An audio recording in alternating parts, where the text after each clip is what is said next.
Here's a statistic. Black Americans are at least 2.5 times more likely than white Americans to be killed by police. That's according to data collected by the Washington Post. This isn't new. That stat hasn't changed for as long as data has been kept, but we're reminded of its relevance every time police officers claim the life of another unarmed black or brown American. The latest example of that is Tyre Nichols, the 29-year-old black man who died after he was brutally beaten by police officers in Memphis, Tennessee. Next week, Representative Sheila Jackson Lee of Texas plans to reintroduce the House's policing bill after President Biden's State of the Union address. That's according to Nichols' family lawyer, Ben Crump. New to the version of the Justice and Policing Act that's being reintroduced is an element that Crump called the duty to intervene in honor of Nichols, who was beaten relentlessly while other officers stood by. This bill already has support from the White House. When Biden was asked if he supports the George Floyd Justice and Policing Act, he said, "I do. I think we should do it right now. We should have done it before." So why didn't we do it before? In 2020, the Black Lives Matter movement saw unprecedented momentum and prolonged energy that made it one of the largest movements in American history, if not the largest. The movement began soon after the acquittal of George Zimmerman, who in 2012 shot and killed an unarmed Trayvon Martin, who was 17 years old. After the on-camera death of George Floyd at the hands of police, between 15 and 25 million Americans participated in protests during the summer months of 2020. And while people were still marching that year, the House first introduced the George Floyd Justice in Policing Act, which would be the most significant policing reform proposal in decades. It passed the House in 2020, but it was quashed before it reached the Senate.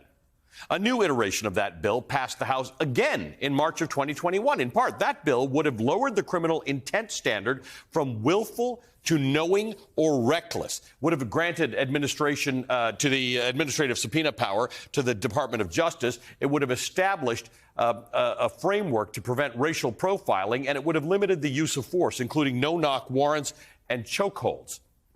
Then, two of the country's three black senators, Democrat Cory Booker and Republican Tim Scott, spent months negotiating a police reform deal that they hoped might gain traction with enough Republicans to pass in the Senate. But one of the major sticking points in that talk was over what is called qualified immunity. Qualified immunity shields officers from civil lawsuits and makes it difficult to prosecute them individually for wrongdoing. Senator Scott called it a poison pill, meaning the bill was doomed to fail. And in the end, even a watered-down version of the Justice and Policing Act failed to reach the Senate at all. In their negotiations, that once comprehensive bill shrunk significantly, noticeably eliminating any changes to qualified immunity, which is a deep history in this nation. In 1961, a Supreme Court ruling called Monroe versus Pape allowed people to sue police officers who violated their constitutional rights. After that ruling, the number of civil police misconduct suits rose quickly. The backlash was swift. Law enforcement officers and government officials raised concerns that the suits against police officers would dissuade anyone from joining law enforcement. They worried that the resulting settlements would bankrupt officers and eventually municipalities. All those concerns became the basis of the last 60 years of protections for police officers. Initially, qualified immunity protected officers if they could prove they were acting in good faith. But after years of strengthening that immunity, the law now protects almost any officer who can claim that the way they violated someone's constitutional rights has not been clearly established by law. Qualified immunity has been used to shield police from accountability in the wildest of circumstances.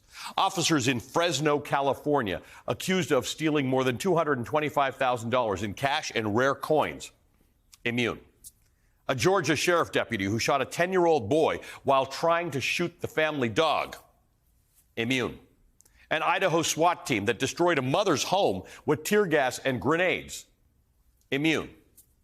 It's incredibly difficult to hold officers to account unless they are criminally charged. And when it comes to police-involved killings in this country, since 2014, only about 2% of those incidents result in criminal charges, let alone convictions. That's according to reporting by Vox. And that 2%, that's double the number of charges that were brought in the 10 years prior.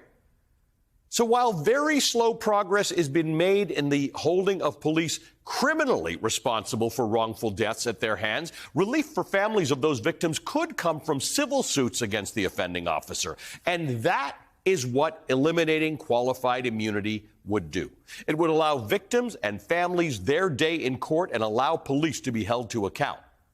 Now, major change on any issue does not happen overnight. It starts with incremental change, and we have seen incremental change at the federal, state, and local level. Police body cams are now widely used. Cities across the nation have hired mental health professionals and have implemented policies aimed at mental health intervention. But despite these incremental changes, deaths at the hands of police have increased since 2020, according to Washington Post data and Mapping Police Violence. Like I said, big change doesn't happen overnight. But when it comes to police reform in America, let's pray it happens soon because lives are depending on it.